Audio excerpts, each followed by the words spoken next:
Persib Bandung dipastikan akan kehilangan pemain mudanya setelah pertandingan melawan PSM Makassar pada Selasa 14 Februari 2023. Pemain-pemain muda tersebut adalah Robby Darwis, Ferdiansyah, dan Kakang Rudianto.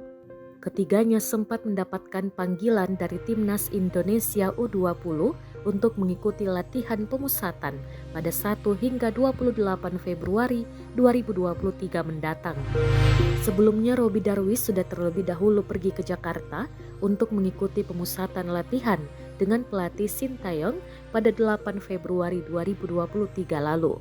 Sedangkan Kakang Rudianto dan Ferdiansyah masih akan berada di Persib Bandung hingga pertandingan melawan PSM Makassar selesai. Setelah pertandingan menghadapi PSM Makassar, kami izinkan Ferdiansyah dan Kakang untuk bergabung bersama tim nasional, ujar Direktur PT Persib Bandung Bermartabat atau PT PBB Teddy Cahyono pada Senin 13 Februari 2023. Diketahui latihan pemusatan tersebut merupakan persiapan Timnas Indonesia untuk menghadapi Piala AFC U20 Asian Cup 2023 pada tanggal 1 hingga 18 Maret 2023 di Uzbekistan.